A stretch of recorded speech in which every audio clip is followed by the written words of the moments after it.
This is being recorded. It is. And we'll be putting this on the public website, and we'll be inviting questions from the public for the next one, as we've done for this one. We just got, I think, one question, which I'll address at the end of the meeting. I don't know how long we're going to take. The agenda is very busy and it's got lots of papers, but quite a few of those thick papers are ones we've already seen or been through committees, so they'll just be, I think, for approval. So we'll see how we go, but after an hour, we'll take a 10-minute break anyway, and we'll stretch our legs, as it were. So if we can start then, I think there is you put public question at the beginning, Julie, shall I take it now? Yeah, okay. All right, and the public question was about, is it a good use of the board's time to read 387 pages of text?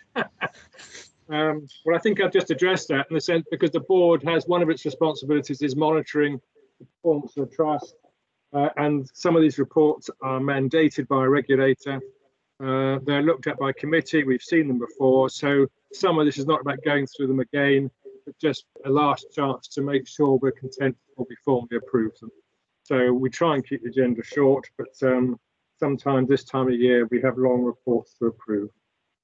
So apologies. No. No apologies. Okay. Declarations of any other business for the agenda? Nope. Declarations of interest, either the amendments to the register or in the agenda items? No. No. Okay. Minutes of the meeting held on the 12th of May. Any corrections, please? No. No. Okay. The action log and matters arising, which I think are either all done or in hand. I didn't see anything that was outstanding. If anyone wants to raise anything. No. Okay. Good. So we move on then to the quality section, item 6 on page 23, the Freedom to Speak Up Guardian's report. And it's an important report, and I think Mike is here to just speak to it. So Mike, over to you. Yes, good morning, everyone. So I'm going to take it as read that you are aware of the background to Freedom to Speak Up, how it came about, etc., and just go through some of the key areas that I think you should probably know about that have been happening in this last 6 months. So looking at the way the Guardian communicates, that's been pretty much as business as usual.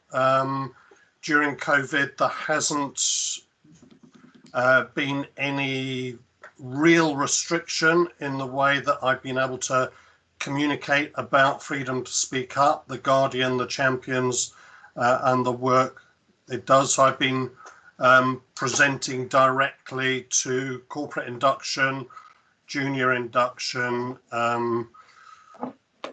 student nurse induction. There hasn't been any, but I've made some recordings available for teams to play to staff around the role.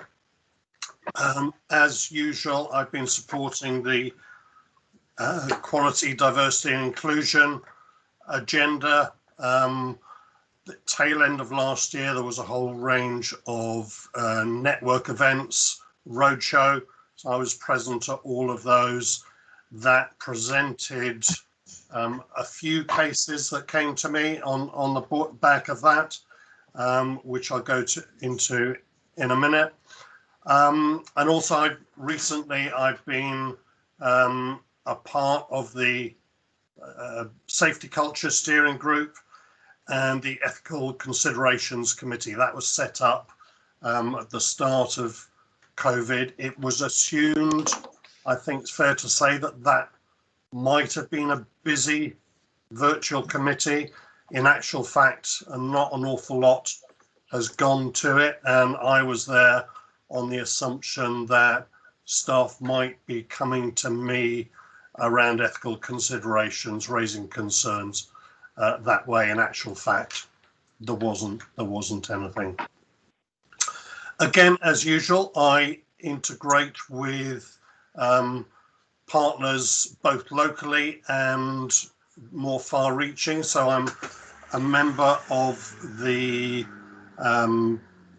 Bucks, Oxford and Berkshire West ICS. We meet at the moment, every couple of weeks.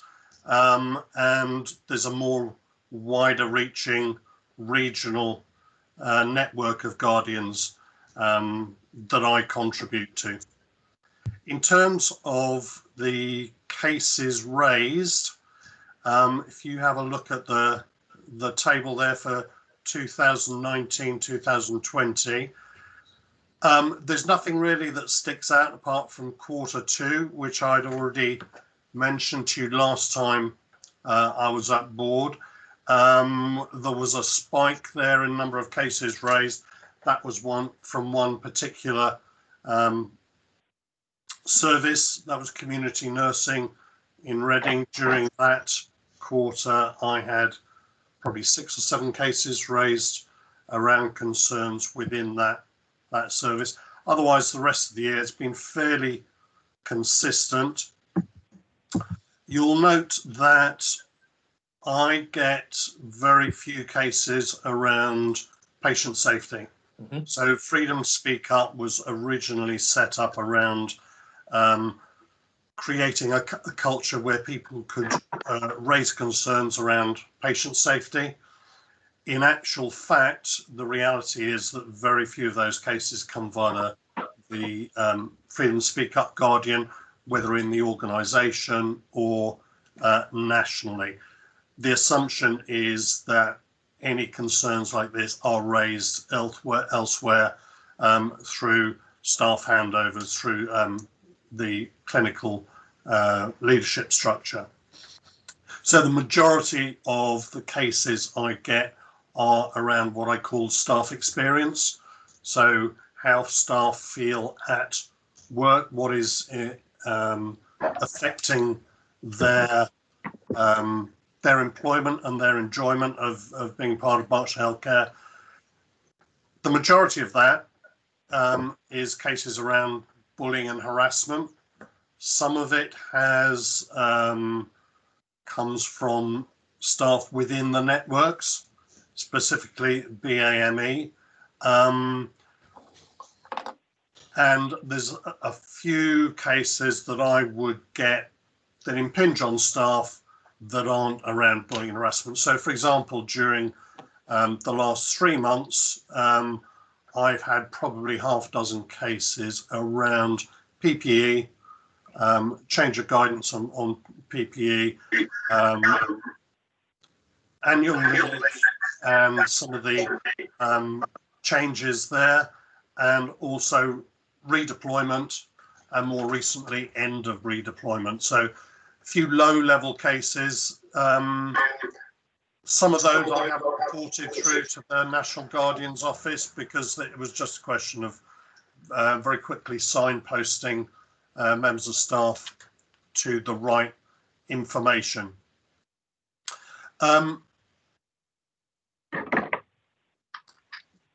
During Q3 and Q4 and in the last 3 months, I've had quite a lot more cases that would have had a BAME element to it. So maybe staff from an BAME background, or people that would consider that they're being targeted because of their ethnicity.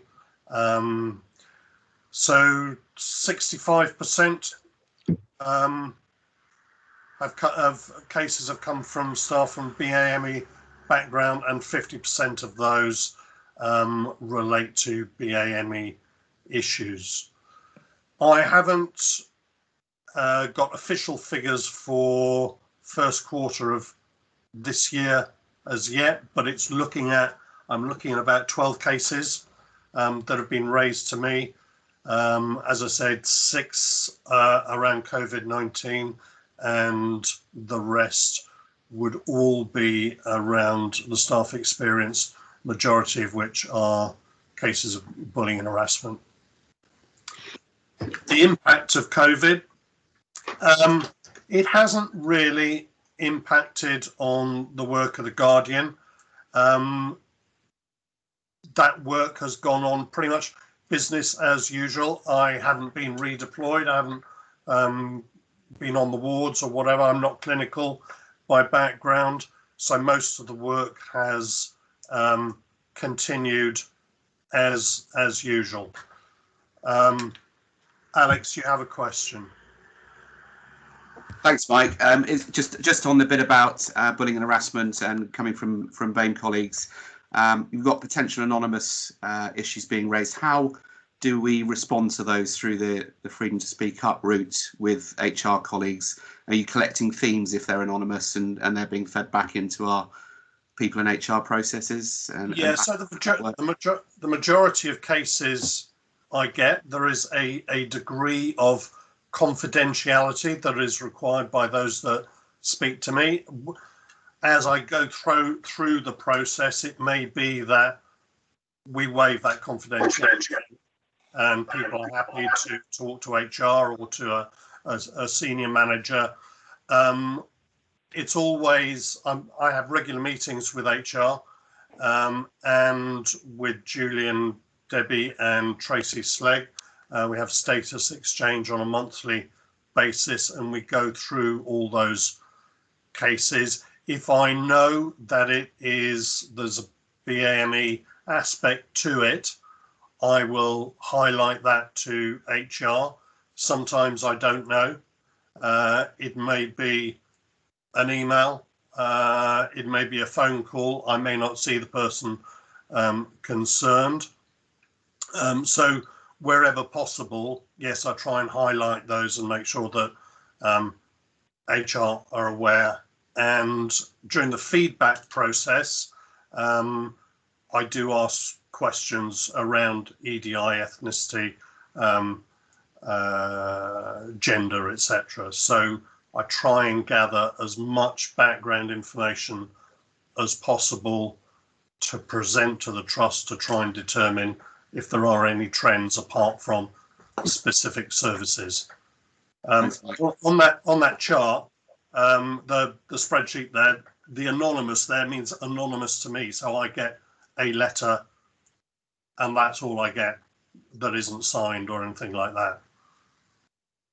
Okay, Mike. Yes. Mike, can I just start in terms of the discussion we just had? Do we measure the satisfaction of the correspondent for the actions taken? So, you know, do we know whether people are content that what you've done or the trust has done has met their concern or not?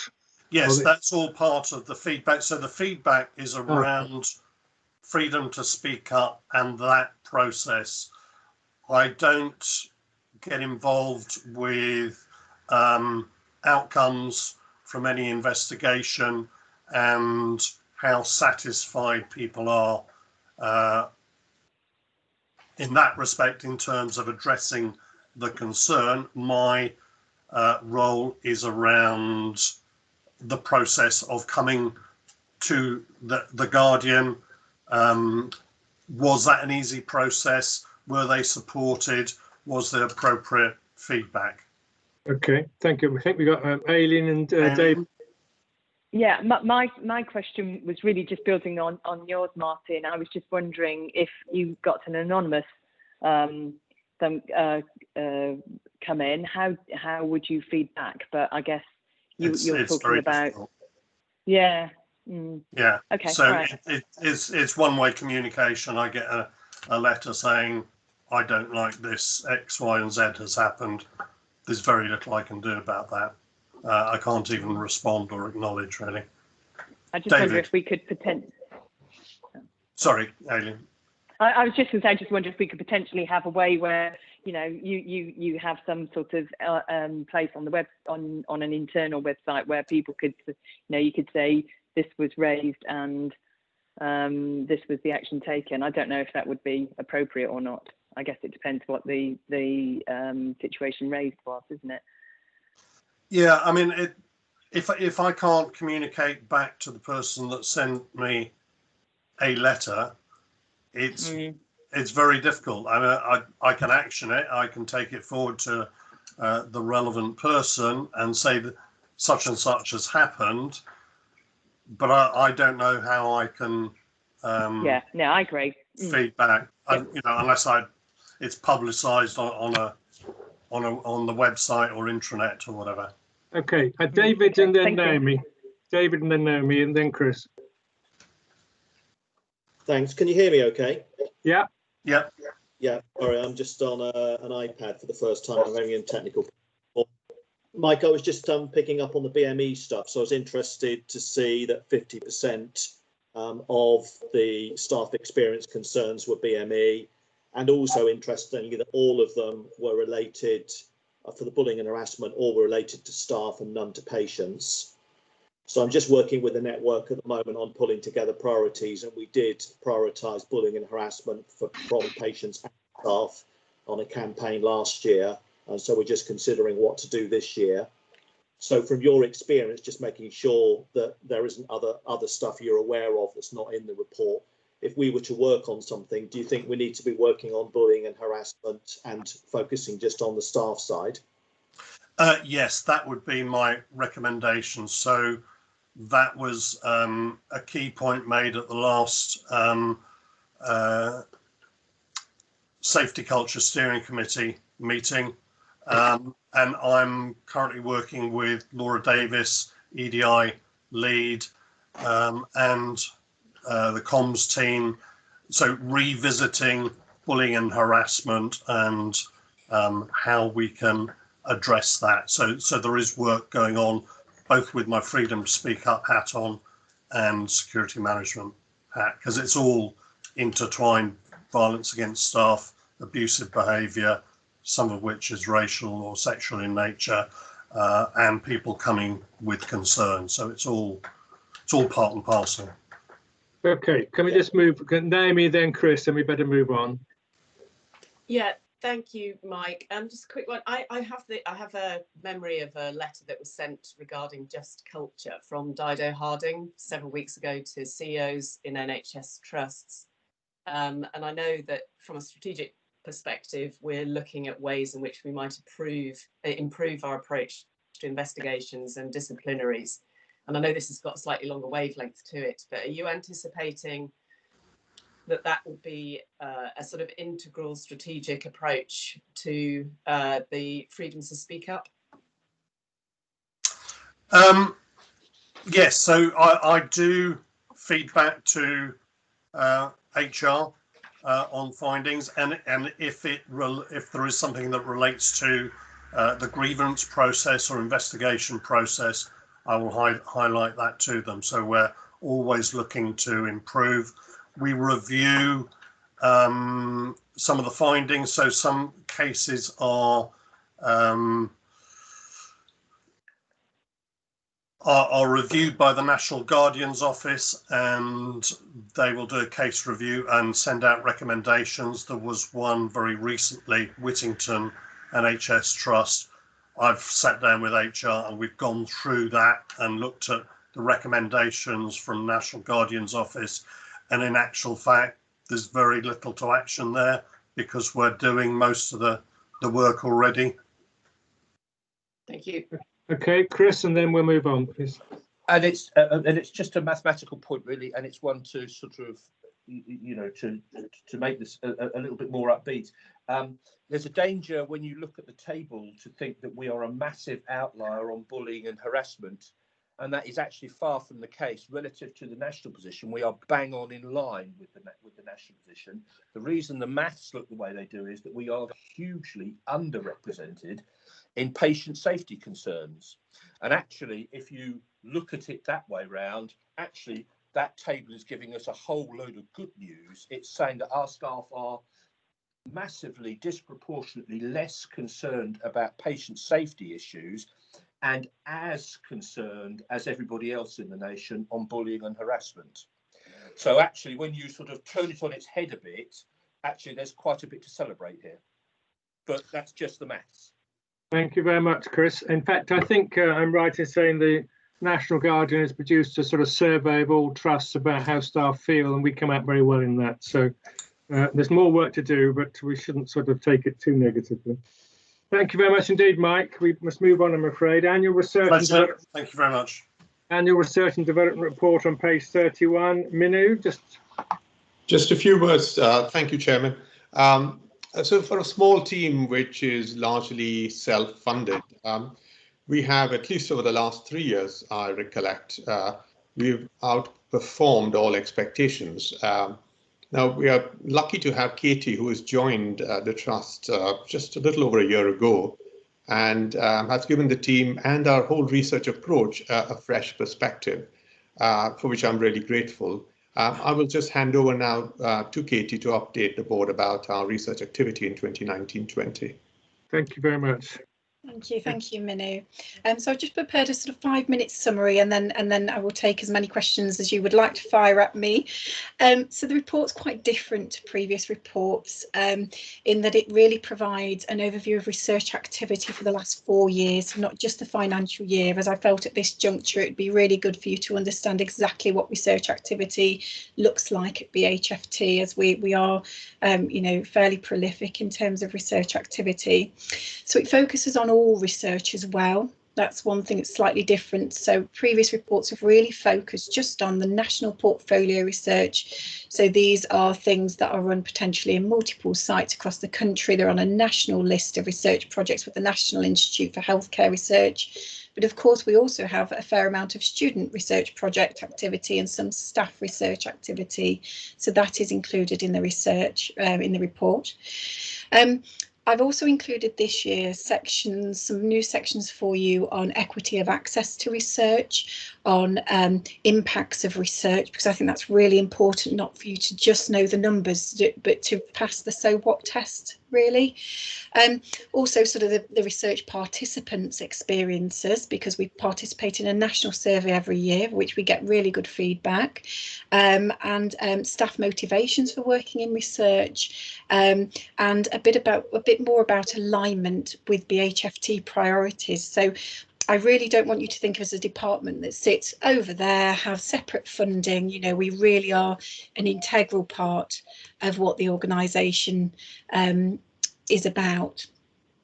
So having joined the department, as Manu said, in May last year, I've reviewed the past and present research activity. I've also been working with the team to review governance and operational processes and systems, and we'll continue to do that work and improve as every department at BHFT does. But as part of my summary today, I really wanted to emphasise that in terms of volume of research activity, particularly on the national portfolio research projects that I've explained to you, we rank 7th out of 49 similar trusts for the volume of research activity that we do. So that's the number of research projects that we open. So far from being just a trust that opens some research projects that are in certain areas where we've got some interested clinicians, we have quite a breadth across our services. Majority within adult mental health services currently, with equal proportions really in older adult care and community health services, and we're looking to extend across the trust in terms of the different services that we provide research opportunities into. Now, the point of providing research opportunities is really so that our patients, and I guess any residents of Berkshire that come into our services, can know that not only will they be offered the latest, NICE compliance treatments and interventions, but they would also be offered the latest interventions that are currently on research trial, where we can, and we can't offer everything, there are hundreds, but that they feel that confidence that, they would know if there's another intervention out there or treatment if theirs isn't working. And also that they'll be offered the chance to contribute to the evidence base on conditions that are obviously close to their heart, and that goes for carers as well, and also for staff. So in terms of the research projects that we undertake here, it's not just about patients. Carers can be involved in a number of the research projects, and staff also get to give their opinions, their attitudes on certain interventions and treatments, and their attitudes on sharing information across services and across organisations, for example. And we have a huge study at the moment around psychological wellbeing and COVID-19, which has gone out to members of the public, patients, staff. So there is quite a range. It's not a narrow focus in BHFT. Research participants are extremely positive, with 96% of our research participants saying that they had a good or agreed or strongly agreed that they had a good experience of research. And I guess in terms of equity of access, this covers quite a few areas. So what you'd hope is that everybody, when they go into services, get an equal opportunity to take part in research that is relevant for them.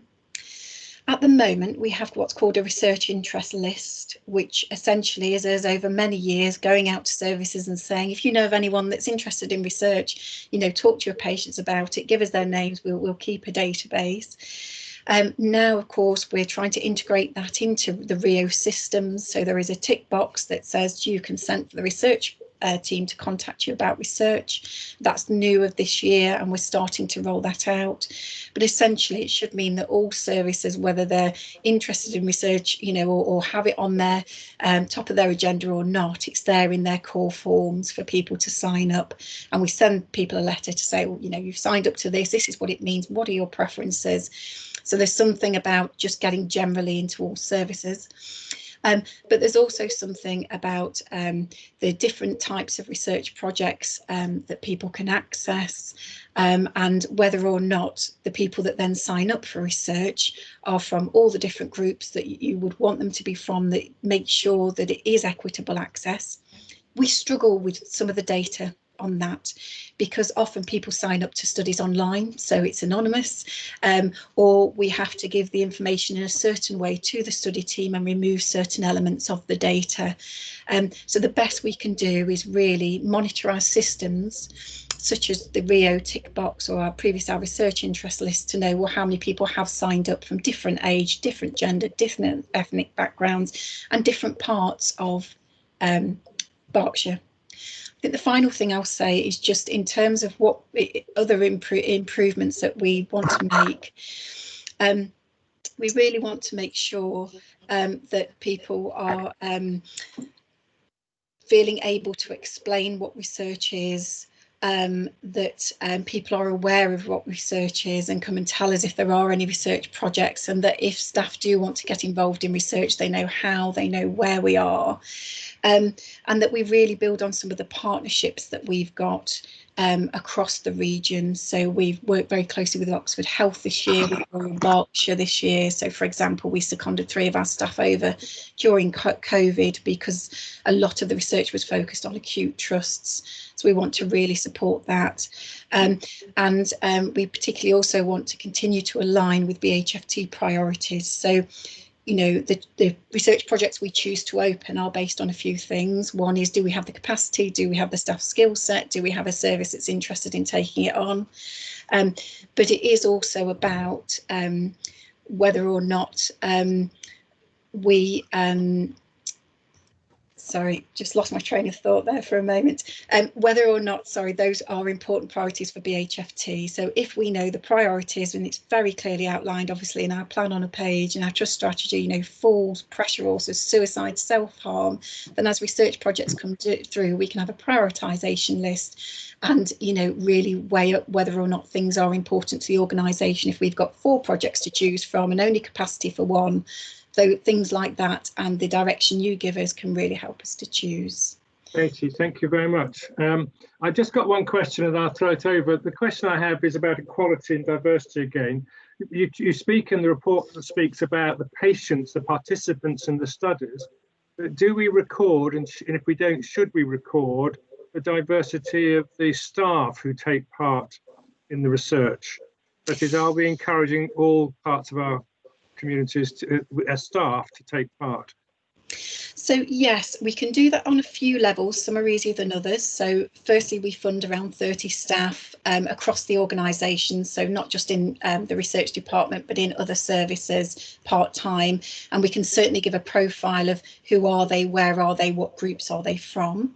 There's another level of staff participants where they are able to take part in research projects as well. And again, we have some similar issues that I mentioned previously for the patient group. So if they've signed up online, we just can't get the information because that goes straight to a study team.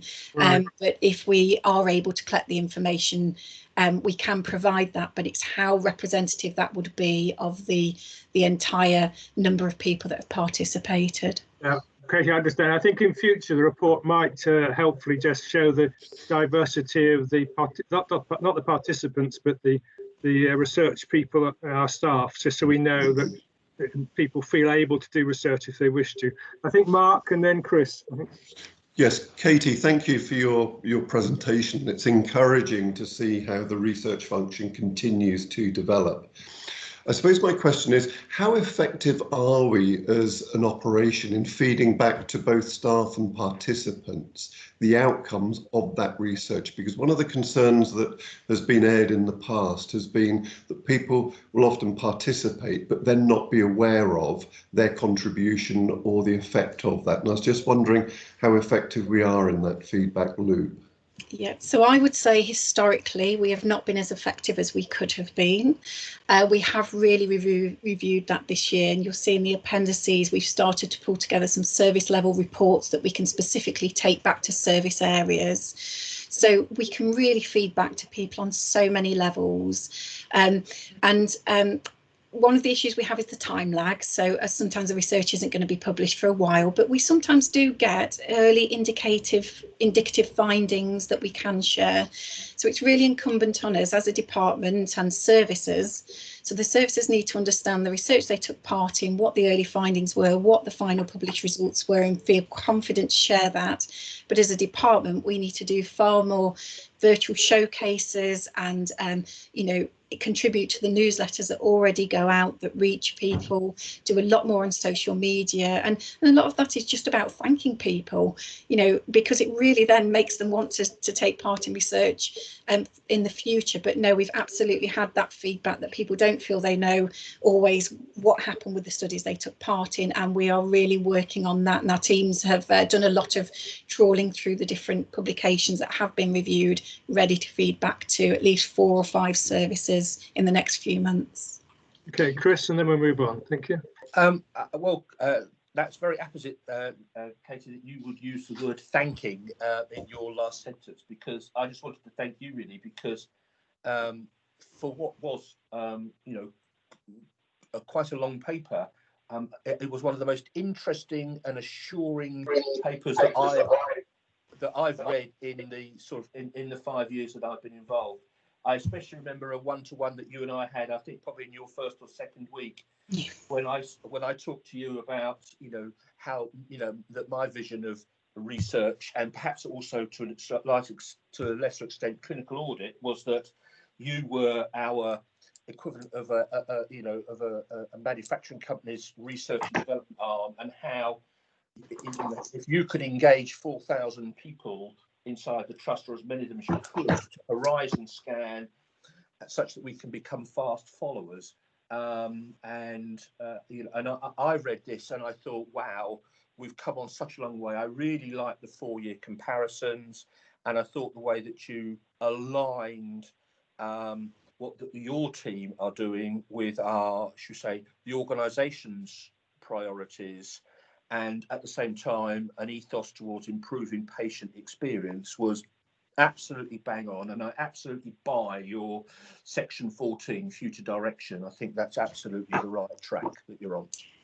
Thank you. Okay, I think we better move on. Katie, thank you very much. Minu, thank you. Welcome.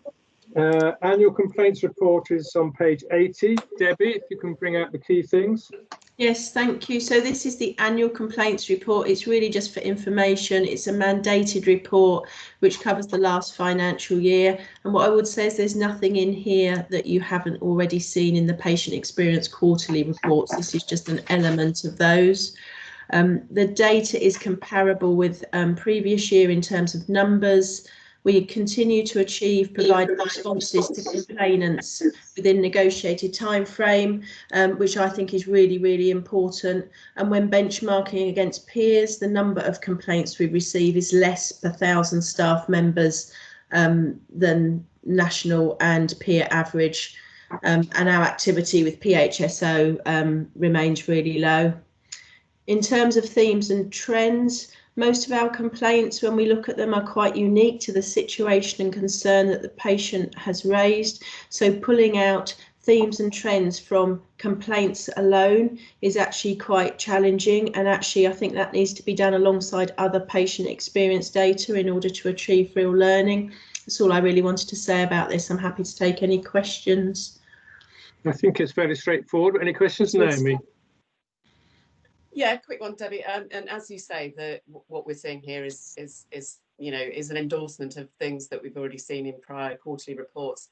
I'm just wondering if we're seeing any shift in complaint themes or quantum of themes over this last quarter. So given the change in our operating practices and the backdrop of COVID, etc., whether or not that has manifested in a some spike in complaints. No, we've actually seen a lower level of complaints. So we've continued to respond to complaints throughout, in writing where people have wanted it, and verbally through informal resolution wherever possible. Most patients and complainants have been very happy to have that local resolution, and we've therefore seen a reduction in formal complaints. I do think that we might start to see a few more of those as we start to come out. I think it's more confusing for patients now than it was at the beginning of the process, and certainly as we start to see, unfortunately, wait lists and things, I think we might start to see an increase. Yeah, I think that's right, and we might well anticipate that. Thank you. Okay, Debbie, thank you very much. I think we'll move on, if you may. Julian's got his hand up. Oh, sorry, who has? Julian. Oh, Julian, I'm sorry, Julian. How could I miss you? That's right. I was just following up on Naomi. The only complaint that I've signed off that's been COVID specific was a family who were concerned about the speed of discharge on a community hospital ward, and the sense that sort of almost as soon as they arrived, we were talking about discharge, which is probably not a bad thing, but it came as a bit of a surprise, I think, really, and there's probably a few more of those on its way. Okay, thank you, Julian. Okay, any other questions? No, Debbie, thanks so much indeed.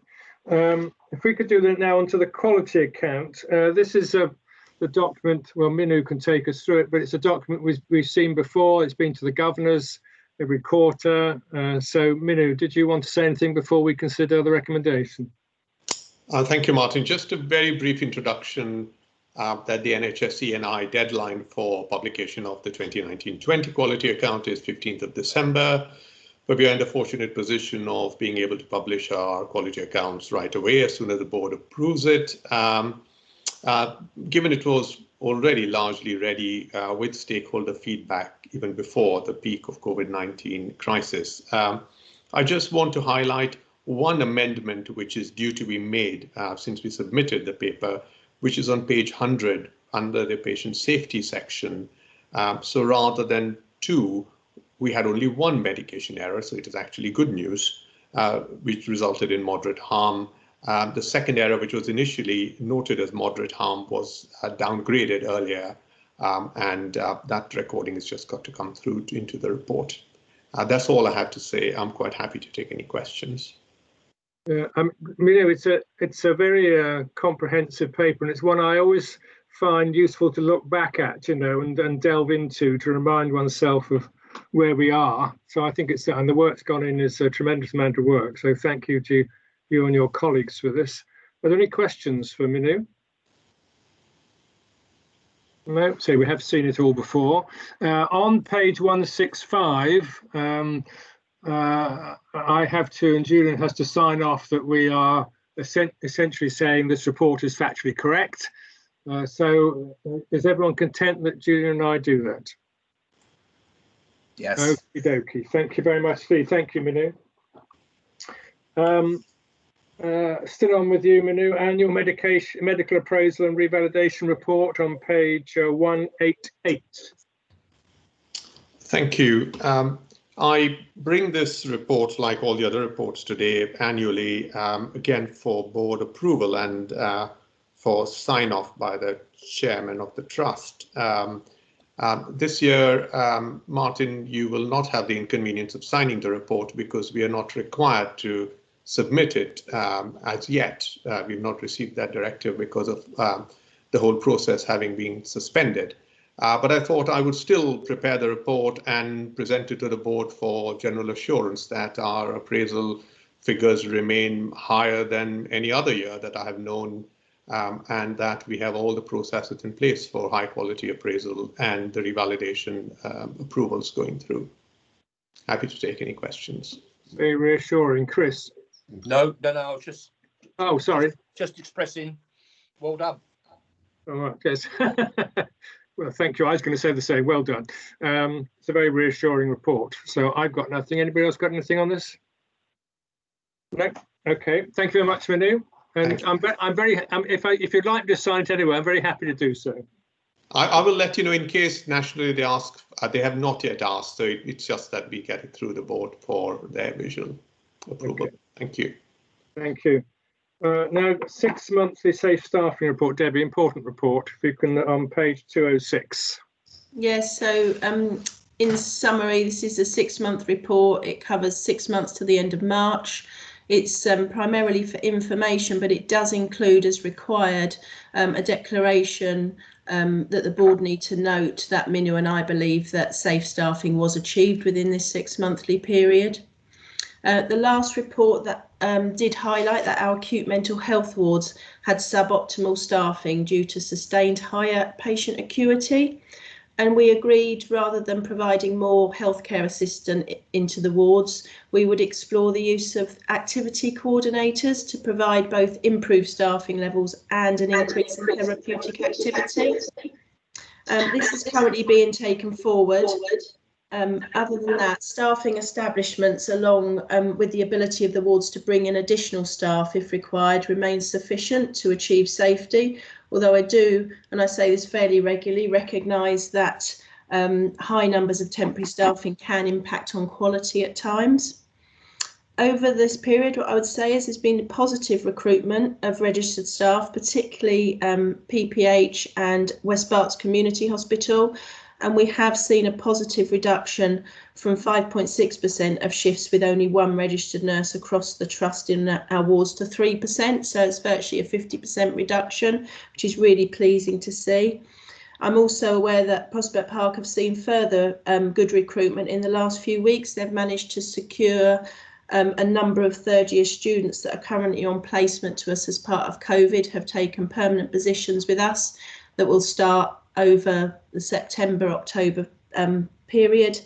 And we've still got some work to do to ensure that we get a lower turnover and maintain all these new starters that we bring in. Were the main things that I wanted to highlight, really, and I'm happy to take any questions. Debbie, I'll just open it up in a minute. Can I just ask my one question, which is about the activity coordinator? Can you just describe a little bit more about what this role is? Yeah, so what we're wanting to have is staff on the wards that cover 4 p.m. to 10 p.m, which is when patients tend to be more unsettled on the ward, and therefore engaging them in some either group or one-to-one therapeutic activity is really very helpful, as opposed to bringing in an additional healthcare assistant or somebody who would just be looking after the patient, if you like. It's about giving them some structured therapy, which is beneficial for their recovery. Well, that seems to be working. We've trialled it on Snowdrop Ward and it has been received positively. So we are now looking at how we provide that across our other acute wards. Yeah. Thank you. Any other questions for Debbie, please? Naomi. Yeah, Debbie, so that was the kind of similar theme to my last question, actually, about the most immediate last 3 months. So since lockdown and safe staffing in that context, just a bit of colour around that. So, you know, we will have had some patient discharges, we will have had some redeployment of staff, and not the detail, but just an overview of how we feel about safe staffing over the last 3-month period. So in summary, up until the last couple of weeks, our occupancy across all of our wards, both mental health and physical health, have actually been much lower than usual. We were at a point in probably May where we weren't even needing to have Jubilee and Henry Tudor wards open in the east, and our mental health wards were more along sort of the 80% occupancy. So in terms of ability to staff them, that made it easier. We did redeploy staff into our wards, and I think that came with its own challenges because it's people aren't used to working on wards, and obviously they needed to be familiarised with the ward environments. But in general, I would say yes, we managed to provide safe wards during these times. What we have seen in the last sort of 3 weeks is a significant increase, particularly for our mental health wards. We're back to having out of area placements. Thank you. Thank you. Aileen. You're on mute, Aileen. Can't hear you.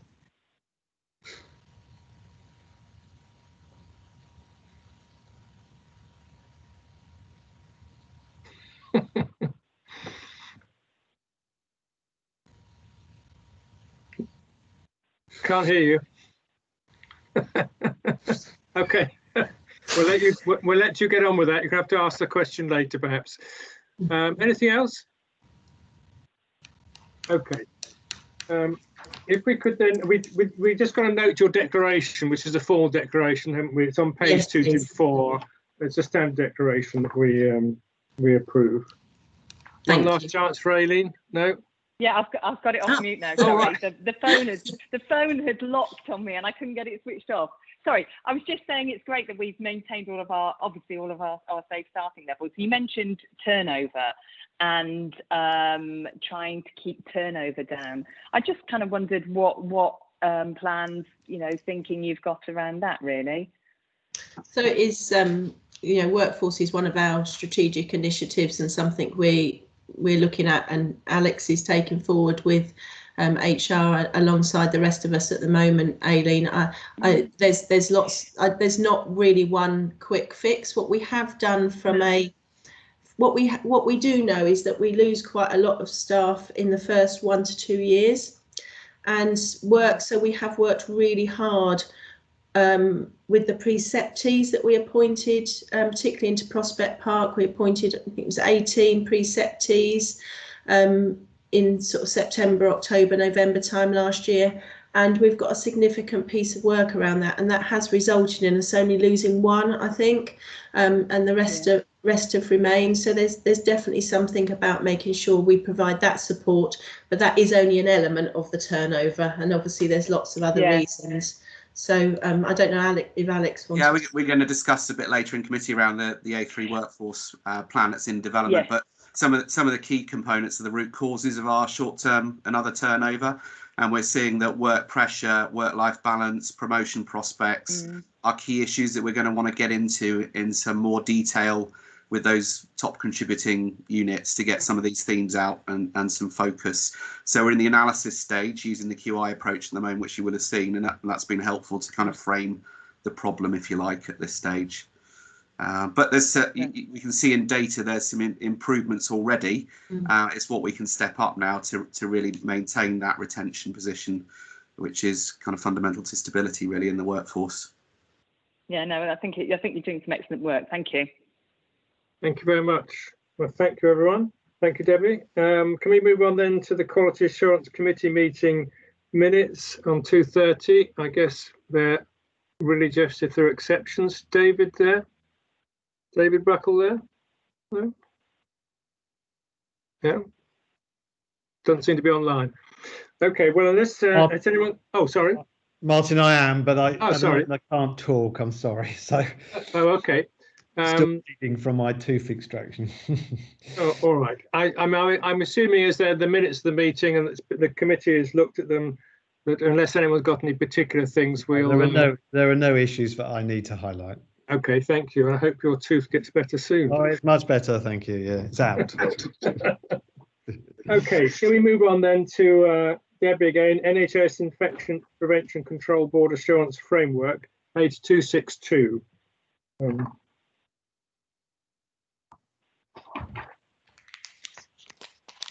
Yeah, so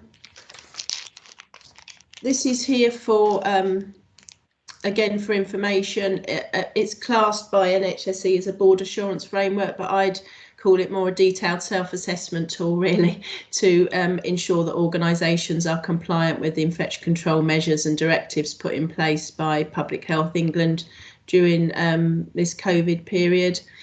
Although they are aligned to the Code of Practice on Infection Prevention and Control that we always have to demonstrate compliance against.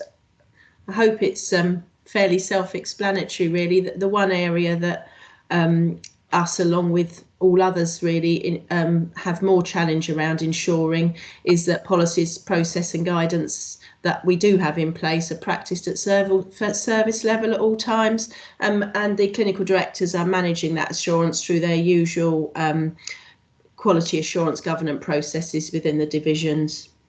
I'm happy to take any questions. Any questions, please? Looks a reassuring note. No? Okay, looks like we're content. Can we move on then to volunteer work experience and honorary contract annual report? Debbie. Yeah. A pleasing report coming up. Yes. So yeah, this is our annual report on our volunteer activity. Again, it's for information. Volunteers play a really important role in the trust, and actually not only in the day-to-day involvement with services, but they do also engage with us on some of our safety and quality initiatives, with peer mentors and volunteers with lived experience contributing quite a lot to those initiatives. Volunteers played a really big part during COVID as well. They've done some slightly different things, but they've been really fundamental to helping us with discharges, PPE supplies, medication supplies for patients. It's been really clear, really great. And last thing I just wanted to mention was the Queen's Award. And I just think their really great work has been recognised through this, and all of the volunteers are so excited to have received this award. I can't tell you. So that was really great for them to receive that. It's really, really good news, Debbie. Thanks so much. Are they going to celebrate it somehow?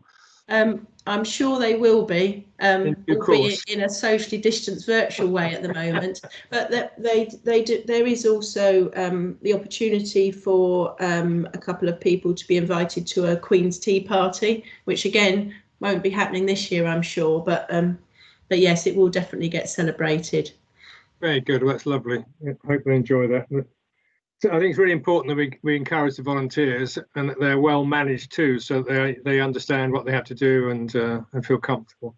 Really good news. Any comments or questions? Okay, thank you very much.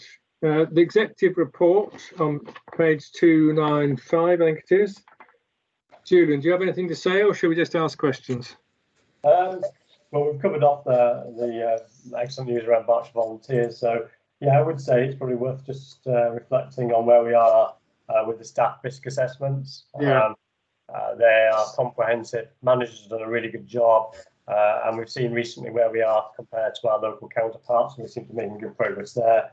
David will be able to provide some updates, and of course, what could be worse than a spike in coronavirus and flu at the same time, and we need to be prepared. So again, probably just checking in on those two items, I think, is probably what I'd ask people to home in on.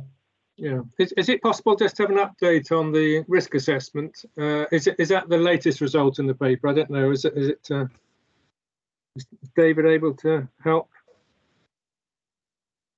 Yeah, that was from last week. I'd have to look up. Sorry, I've got I haven't got my laptop, so I can't easily access information.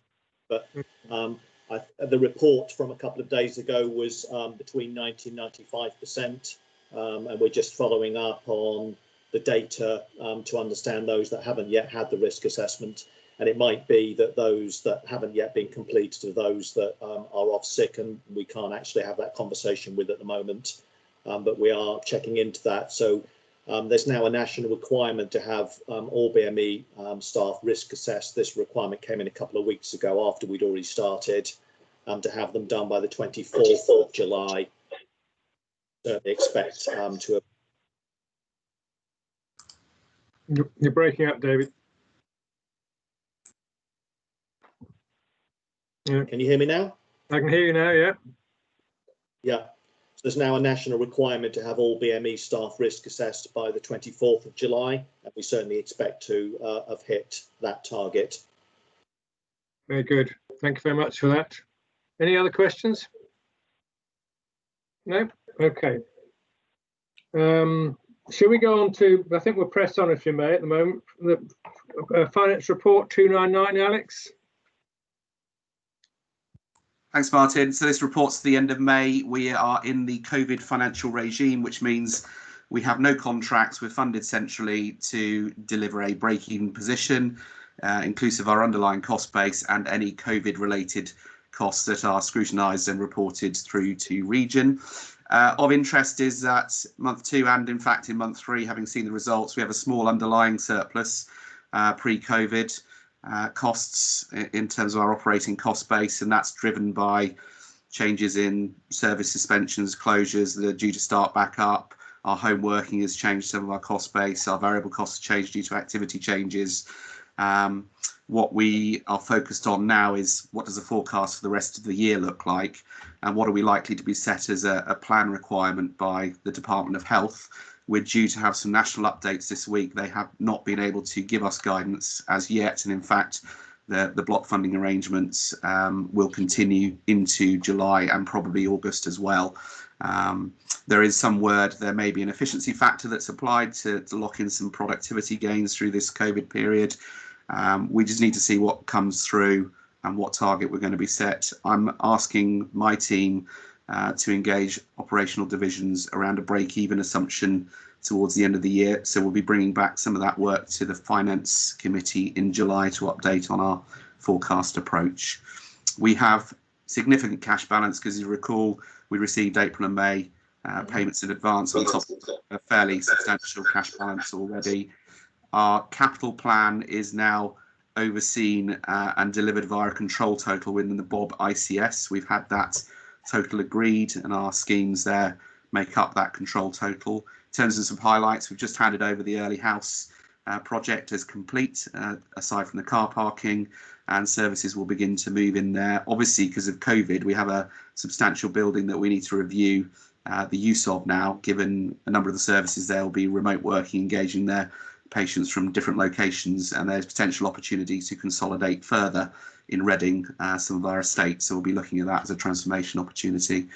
The Jasmine learning disability move from Campion to Jasmine within Prospect Park is going to start a bit earlier than expected, which is great. The contractors will hopefully be on site soon and starting up that project.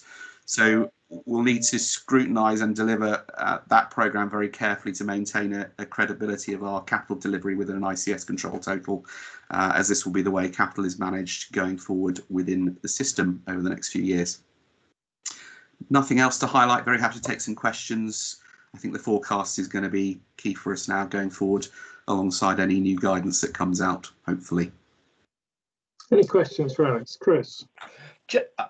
Alex, just sorry to be a bit of a thickie, but page 303, the income and expenditure report. Yeah. Can you just explain what the two sets of two columns actually represent? One says NHS allocated plan and one says trust forecast. Both have an in month and year to date, and for the life of me, I couldn't quite work out what they were meant to be telling me. Yeah, so the left-hand block is NHSI's allocated COVID plan, so aligned with the block funding they've given us, and the right-hand columns are our own forecast taken at the end of March as the COVID pandemic was hitting. And we're preferring. Could someone mute, please? Because I'm we're preferring to monitor against the trust forecast going forward. So it's NHSI plan, which may change, versus the trust forecast. So in summary, our year-to-date planned position was a £1.1 million deficit, and we're break even. That's right. Right. Okay. That's fine. Yeah. Okay. Any other questions? I mean, I guess, Alex, it'll be very. We need to think very carefully as this thing unwinds and gets back to normal funding. And the trouble with having a sort of block grant is, and I think you touched on it with efficiency, is that one can sort of get complacent that the money's just going to roll in regardless. Yeah. And I had to say, you haven't got to be very a deep analyst of the economy, but you know, money is not going to be in plentiful supply, I think. So we've got to make sure we're as efficient as we can. Okay, can we then move on unless there's any other? Oh, Naomi, sorry. Yeah, just a quick observation, really, Alex, and we'll have an opportunity, obviously, to dive into this in a bit more detail at FIP towards the end of the month. But it's reasonably clear to me that we'll have several months of volatility. You know, as we bring services back on, as we try to go into a kind of lockstep of normality, whatever that really means. So I don't know about you, but I'm anticipating some fluctuations in our operational expenditure. So any attempts, I think, or any movements to try and lock in efficiencies now would seem very premature to me. And I just want to put that out there because that for me will put the guide rails on, I think, the conversation that we want to have. Of course, we may not have a choice around that, but I think that's worthy of note. I agree with you, Naomi. Thanks. Okay, thank you very much. Can we move on to the performance report on page 310, please? Yeah, so as before, highlighting kind of performance exceptions on the cover. Very happy to take questions, as my exec colleagues will be also. But again, fairly steady. Yeah, it looks a pretty reassuring report, doesn't it? Yeah. Yeah. Any questions?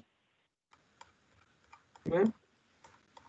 In which case, you've got off lightly, I think, Alex. Well, I must say I do like the presentation of the, the month-by-month presentation. It's very easy to follow, and thank you for that. Okay, well, we're moving on then. Vision metrics report 377. Yeah, so we do have an outstanding action through Finance Committee to review our vision metrics, but as I said in the Matters Arising update, we should do that once the refresh of the strategy has been completed and review of True North, etc. In the meantime, I've done a 1920 kind of full year view on our standard vision metrics, obviously coloured very positively by the outstanding rating for the CQC. Cover highlights where we are, generally strong position. I think that we'll need to review how we use the benchmarking positions because they are so out of date, and that's been elongated due to COVID. Whether those metrics would stand in a vision review going forward, but that's for discussion. Are you referring to the assaults on staff and patients? Is that the? Yeah, the benchmarking metrics that we use in the dashboard. Yeah, I mean, yeah. I think I don't know. I mean, obviously, we need to make sure they're meaningful. But if you look at the vision metrics on page 346, the current chart, obviously a very positive story, which you and your colleagues should be very proud of. But under the quality section, we don't rank very highly, do we, on patient-on-patient assaults and patient-on-staff assaults or use of restraint. So there's some issues there which say maybe out of date, but we've got to be careful we don't lose the visibility of those. I think this is where we bring in our view of the quality improvement visuals we've just seen in the performance report in terms of setting the target and transformation versus a benchmark view here. Yeah. Yeah. Okay. Any other questions or comments? Okay. Thank you very much. Annual place survey results, David. 348 or 347, I should say. Yeah. So this is the annual report. So place, for those that aren't sure, is the national system that assesses the quality of the patient environment. It looks at 5 key areas: cleanliness, food, the condition of the environment, privacy and dignity, dementia and disability. The assessment's done by independent people, and once again we've had a good annual report. We have the highest average score for mental health trust regionally out of the 6 organisations.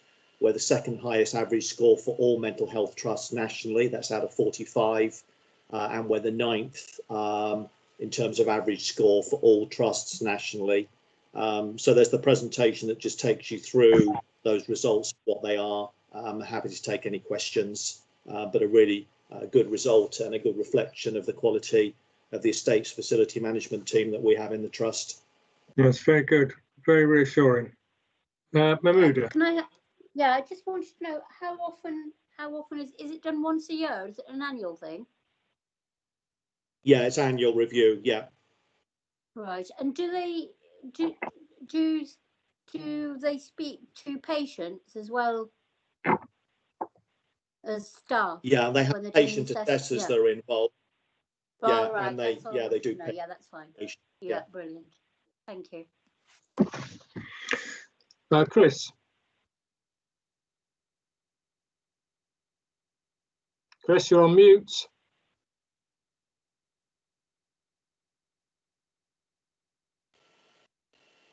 Still on mute. Is it better? That's better. Oh, very good, very good. So very good report as last year. The one thing that sort of sticks out like a sore thumb though on page 355 is the deterioration at St Mark's, which has seen a percentage deterioration of 2 points or more in both privacy, dignity, condition, all the way disability, all the way along. I just wondered, you know, if there was a story, a theme, a need for some spend, or you know, quite what was, you know, the perception of driving that was. Sorry, which page are you on, Chris? 355. There's lots of purple against St Mark's.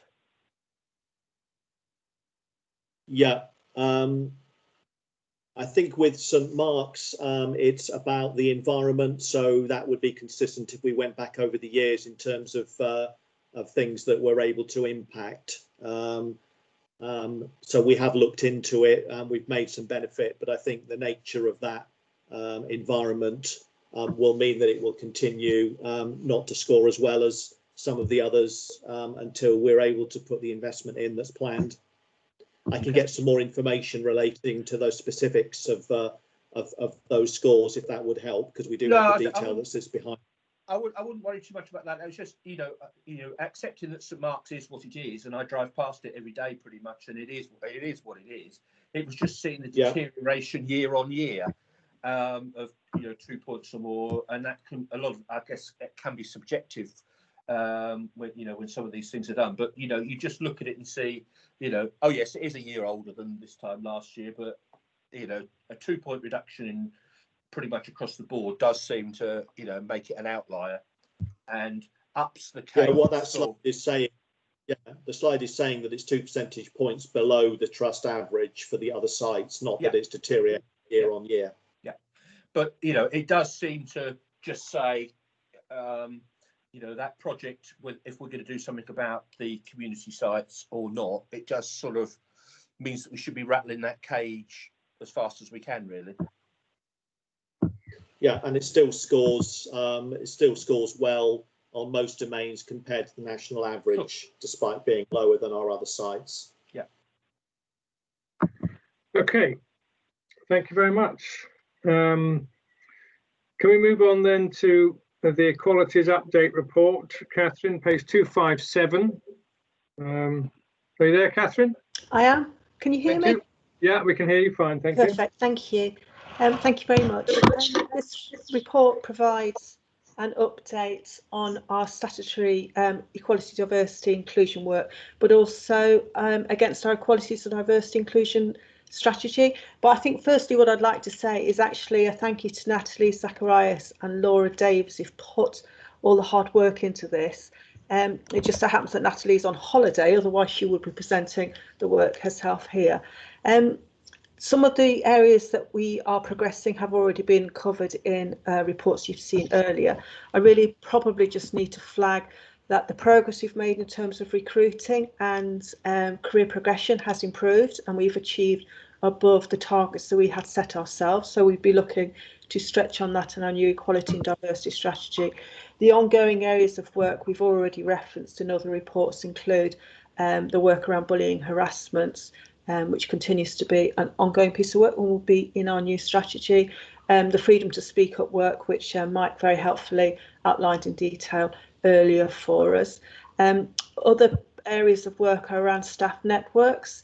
We had good progress in last year, but it's probably important to note that there has been a bit of a, not downward turn, but a bit of a slowdown, and that's because network staff have been redeployed to other areas of work. So we're very aware of that, and we are putting additional support in place to make sure that work can progress. I think that's probably all I need to say in terms of the strategy, unless anybody has any questions or comments they would like to highlight. I expect we probably have. I've got something on page 360. This is the quality strategy, current progress towards our goals. The several of those things in the table, 1, 2 and 3, for example, and I know it's easy to pick out, you know, concerns and more difficult to fix them, but we made good progress in getting BME staff proportionally into bands 5 to 7, and I think 8A, if I'm reading correctly. We still seem to have a bit more work to do on that. Is that? I mean, that's correct, isn't it? We're not misreading that. No, you're absolutely right. We set ourselves a target of 20% because that's reflective of the demographics of our population. We've gone just over that, but there is still more work to do. You're absolutely right. Okay, and then the next one down, which is about BME staff thinking they have or believing they have equal opportunity for career development and or promotion. The numbers dropped, isn't it, from 2017 to 2018 for BAME staff, where it hasn't dropped for white staff particularly. It has. And we are looking in more depth at that. There are a couple of areas that look like they could represent a decline. Or it could be that people feel more confident about reporting. So we just need to drill down into that and see what's the driver behind the statistic. I mean, it's the same for the statistic on reporting bullying, harassment. Yeah. That, in theory, shows possibly an increase in bullying, harassment, or it could be that people feel more confident about reporting bullying and harassment, which would be a good thing. But either way, we need to drill down and understand what's driving that. Okay, thank you for that. Any other questions from anyone? Comments? No? Yes, sorry, Catherine, is the 2018 staff survey the most recent? No, we have the 2019 staff survey now. Yes, so, and they improved, that's what it. Yes. Okay, so the data's slightly out of date, is it? But the issue is still the same in terms of, for example, the statistic around bullying harassment, whether it represents an increase in the experience of, or whether it represents confidence to be able to report. Yes, so it hasn't deteriorated, it's improved the performance from 2018 and 19, but it's still a gap. Yeah. Sorry, somebody was going to ask a question, I think. Naomi, was it? No? Naomi? Yeah, a quick one, Catherine, on the Stonewall Workplace Equality Index. I can't say that I'm familiar with it, but as far as I understand it, it's a pretty well-established national kind of guidance to establish an index for yourself. So in other words, it's a way in which we can understand what really good looks like and how you get there. And I know we've been plugging away at this for some time in terms of trying to get into the top 100. So I just throw it out there that are we paying this enough attention in getting real granularity on the, you know, because it will have a defined set of activity sets in order to get there and so on and so forth. Just your thoughts on that. I think that's a fair challenge. We did see, we did slip from where we were last year, although the feedback we had from our relationship manager was hugely positive, and it was within the context of a lot more people, including the private sector, joining the portfolio, the programme of works, for example. So the competition became a lot more challenging. However, I think your challenge around have we given it enough attention is a fair challenge. Last year's report highlighted a number of potential quick wins, such as collating data and reporting on it, and then actions to follow up on it. And in fairness, we didn't quite put the right systems in place. So what we have done now is established quite a clear work plan with some of those quick wins and then medium-term wins alongside it, and that will report to the diversity steering group. So we're much more sighted on the progress that we can make now. I mean, I say that, but it is within the context of a very well received report. And in terms of our sector, we still do very well. But it does highlight a number of areas that we can improve on, and we are sighted on that. Yeah, thank you. Okay, Aileen? Yeah, so mine isn't really a question. I was just really quite taken aback on number 4, the two stats you put in about disabled people. The level of sickness and the amount of stress they suffer. Just wondered, you know, is that a trend? Is it worse than normal, or? In terms of the trend, I probably would need to go away and check that for you and come back with an answer for that. In terms of how it reports against our staff survey, the only thing I would say is that at the moment we seem to have quite small numbers, and this is based on how people record whether they do or don't have a disability. So when you have small numbers, any movement can have quite a big impact on the percentage. So there is a piece of work that the Purple Network, which includes disabilities, had started, but of course COVID has had an impact on taking forward some of these pieces of work. What we might have, bizarrely, as a benefit of COVID, because we've been completing staff risk assessments, it's had the sort of positive impact of people being aware of how important it is actually to record things like disability on the electronic staff record. So we might actually see an increase in the numbers that are reporting, and that will give us a better reflection in terms of sickness and you know, employment opportunities. I wouldn't, however, be unsurprised if we saw a negative impact on COVID for our staff who are working with disabilities. Some will have to be shielding, some will you know, have long-term conditions. So there is more work that we do need to do on that, both previously and because of the potential impact of COVID. Okay, any other comments, questions? Catherine, there's obviously some very good work going on, and sorry, Martin. I'm sorry, Mahmouda. Sorry, yeah, I was unmuted. Sorry. Can I just ask about the Making It Right, the Making It Right programme and where we are? Because obviously we're going to have various iterations of that programme across the organisation. So just wondered if you could just give us a quick update on that. I know you mentioned some of it in the actual paper, but. Yes, of course. So we piloted the Making It Right programme for the BAME network staff, and it was very well received.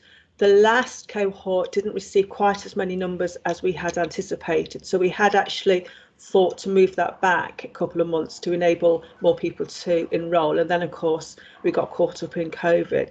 What we did say we would do is review the content of the Making It Right programme. So we absolutely totally are committed to continuing a Making It Right programme, but what we wanted to do is broaden it out so it wasn't just targeted at the BAME staff network, but it included the Purple and Pride network as well. So we want to take the very best of what we know works in the Making It Right, but broaden the scope of it out so we include the whole of the workforce population rather than just the BAME network.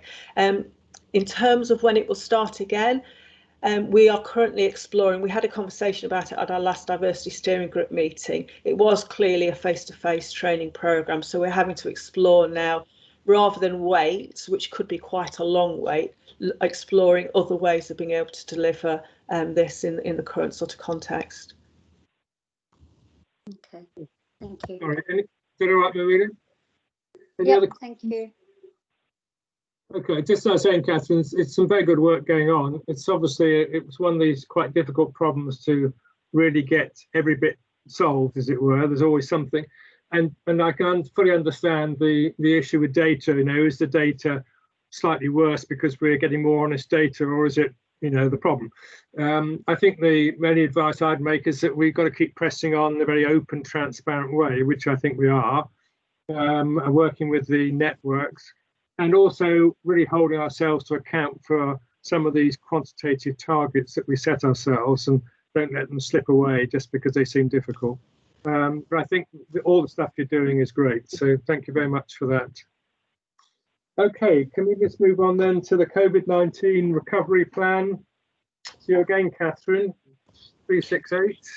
Thank you very much. You have in your pack a recovery highlight report. It's been considered at the Business and Finance Committee. You're aware, we've considered it here. We have a recovery strategy in place.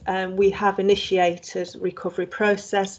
We've focused primarily on what we call service prioritisation in the first instance, which is about looking at the operational model for services and not so much turning them back on, but looking at ways that they need to be delivered differently. So very quickly, all urgent and what are called essential services continued.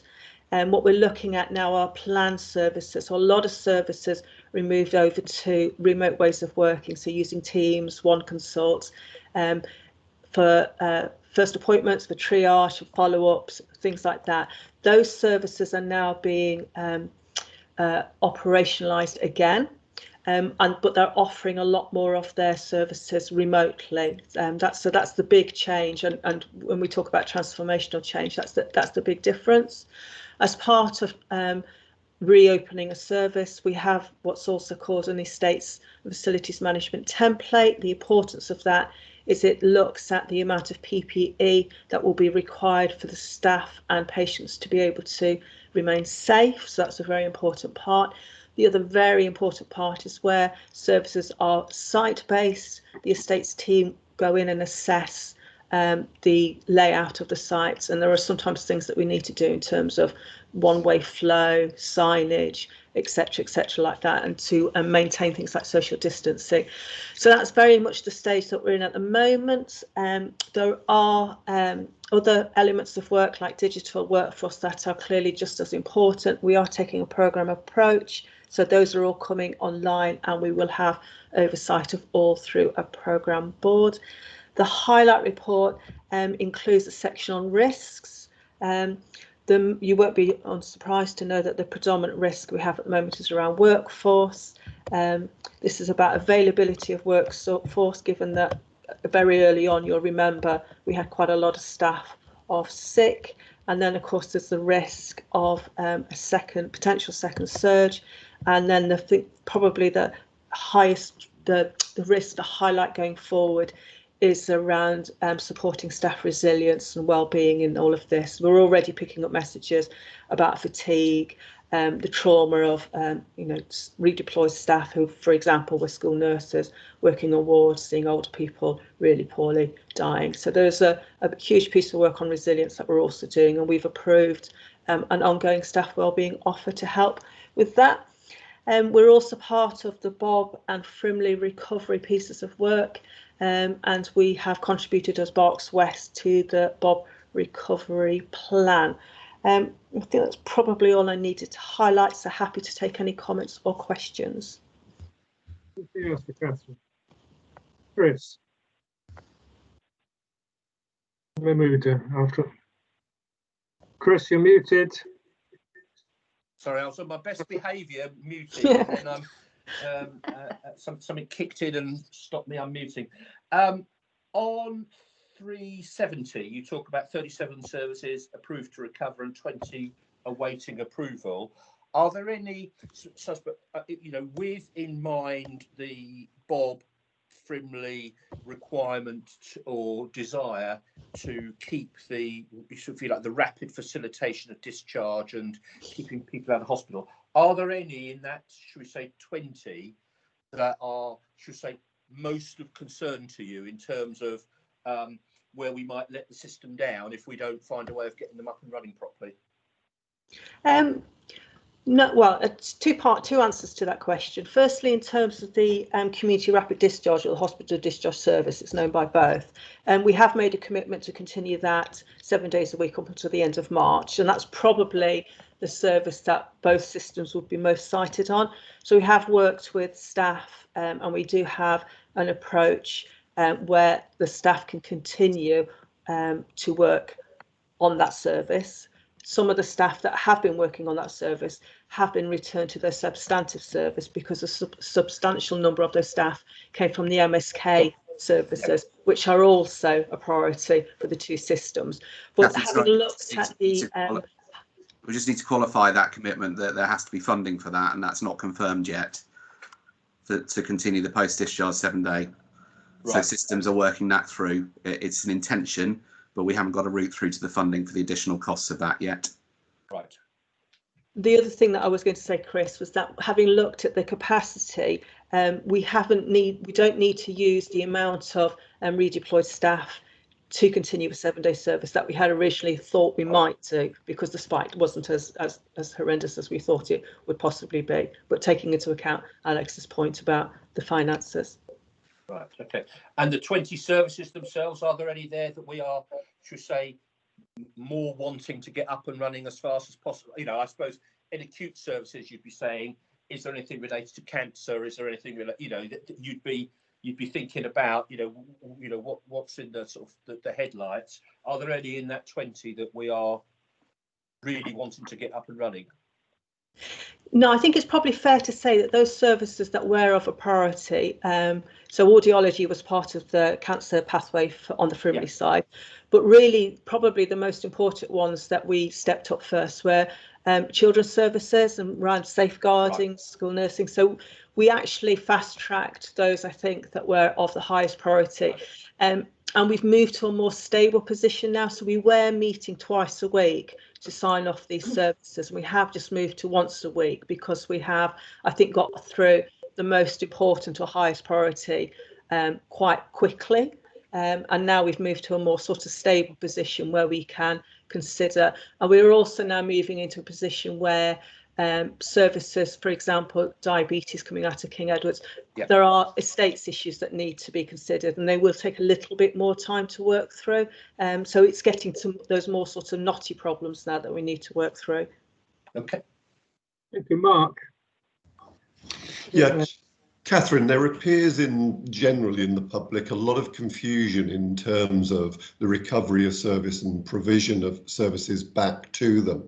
And so my question is around how proactive are we being in terms of going out to both our patients and potential patients, advising them of the recovery of those services? Because from a personal perspective, I know that I'm being approached by my optician, my dentist, advising of the reinstatement of services. And I'm just wondering, where are we at in terms of that communication? So each service, when the services were closed or restricted, every patient known to the service was sent a letter notifying them of that. We're doing the same as the services come back online. So if a service is coming back online, but for example, your first appointment will be triaged digitally, the patients are being informed through a personal letter that that is the case. So we have completed a template, so there's a standard format, but each service will have to put the detail in because it will be different for each service. So that's what we're doing. It is taking a little bit more time because the templates, the letters do have to be tweaked because each service might be slightly different rather than the standard. Because of COVID, we have to reprioritise. So that is work in hand. I've also asked the comms team to make sure that the list on the website is kept up to date. So that will be a source of information for people as well. Okay, that's really useful. Could I just ask a further one on that in terms of, has that been advised to the governors? Because I know that very often they will say that they are in the firing line from members of the public. And I'm just wondering if we're on the front foot with the governors, keeping them on board in terms of that communication. No, I think that's really helpful. I don't recall including that in the presentation I did to the governor, so it's probably something we need to follow up. Okay, thank you. Maybe. Yeah, a quick one, Catherine, much along the same kind of theme as other questions around pent-up demand. Is there any Is there any indication that we might anticipate that, or can we anticipate it? Yeah. Is there any anecdotal evidence? Maybe not today, maybe not tomorrow, but soon.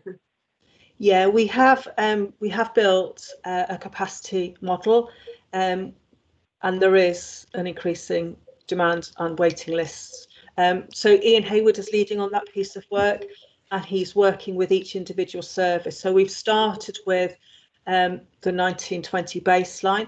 We've included what would naturally be the demographic growth, and then we've used the waiting list from 1920 to get an understanding of, I mean, it's as good a place to start as any, of what the potential would be. And then if, for example, we haven't taken referrals for 4 months, we've added those on to what would potentially be the waiting list. Some services have continued to accept referrals and put them on the waiting list, and some services just stop taking referrals altogether.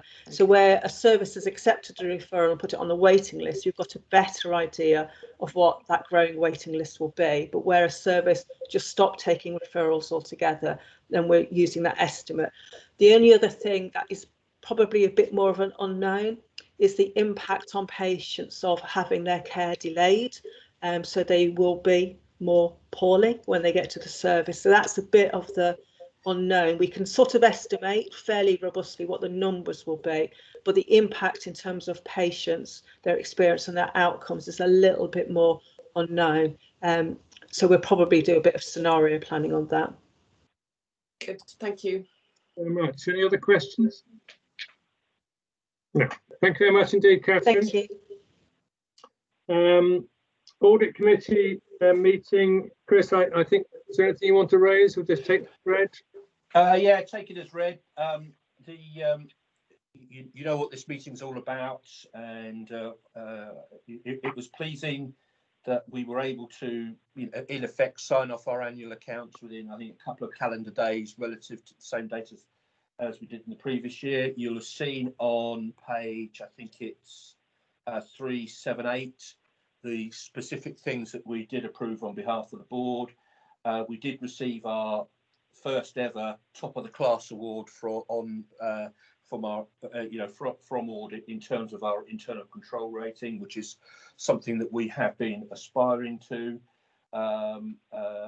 If you were wondering, looking at this, about the quality of any sort of, if you like, financial analysis that went into some of the questions, that's all done offline. So you won't, what you can't see here, it's the swan effect. What you can't see here is the amount of energy that Graham has to put in to answer 1,000,001 questions from me and others before the meeting took place. So on your behalf, we did the approvals, and the accounts were filed on time, as was the the counter fraud return, which also had to go in by the end of May.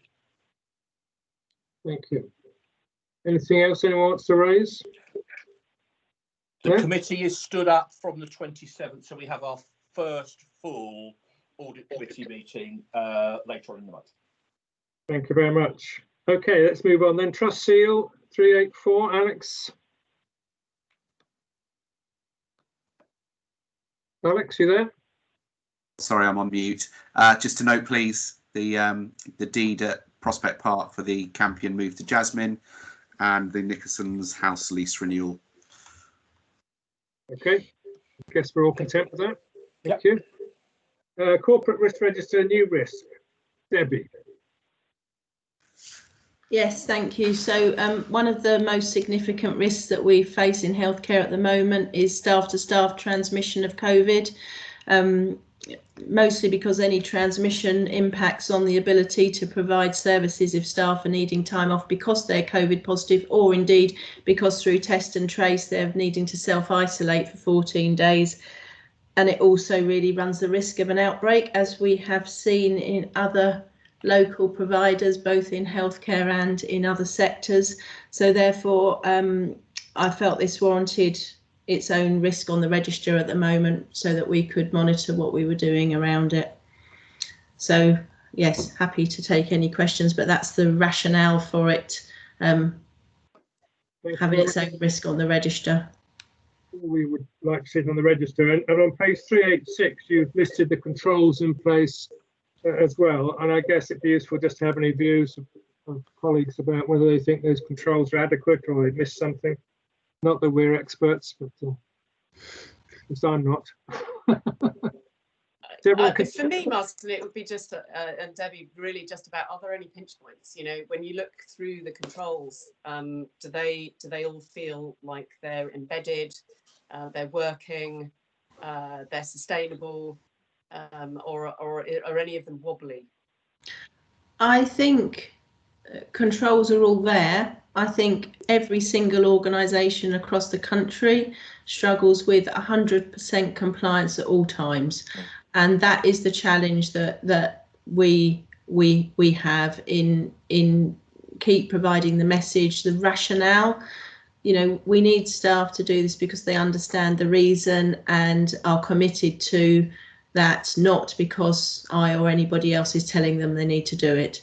So it's getting that embedded, and it becomes more challenging as we see the rest of the country easing lockdown. So we are getting questions, you know, I can go to the pub, I can go bowling, I can do X, Y and Z, but you're telling me I've still got to be 2 meters apart, I've still got to be in PPE, and I can't come in for meetings, I've got to still, you know, work from home wherever possible. So I think it would be fair to say it's a challenging message, Naomi, that we just need to keep on top of all the time. Any other comments? No. There's no issue, Debbie, on the PPE provision, because we keep hearing about sort of on the news and in newspaper articles about either the adequacy or the sufficiency. So no, most of the challenges around PPE have been for areas where they're requiring, I'll call it enhanced PPE, so where they're doing aerosol generating procedures for gowns and a particular type of mask. Very few of our services would undertake those sorts of procedures. We do have some services, so dental being an example, some of our children's specialist services that provide ventilation in the home and things, but in general most of our services are not warranting that level of PPE, and we have been fortunate to have not been in a position where we have not had the PPE required. Okay, thank you. Okay. Thank you very much, Debbie. Councillor Governors update. Just to say that the last Councillor Governors we held on Teams Live was very well received by governors. I think it's a very helpful briefings too from executive colleagues, so thank you for that. And the next meeting, which I think is 17th, I think, will be on an ordinary Teams meeting, so the governors can have the chance to ask questions directly rather than. But I think everyone's getting so used to Teams now that some of the concerns we might have had about ease of access are no longer there. So that's just to keep up to date. But the last one was very well received indeed. Any other business? No. No. Go to the next meeting. Public meeting is the 8th of September, and we're now adopting our normal resolution to exclude press and the public for the remainder of the meeting. Can I just remind you that, colleagues, if you log off this meeting, you have to log on to the part 2 meeting separately. Don't just stay on this one. And so I suggest that we have 10 minutes break before we get started. So we'll start again just after 10:02. Okay. Thank you, Martin. Thank you. Thank you very much.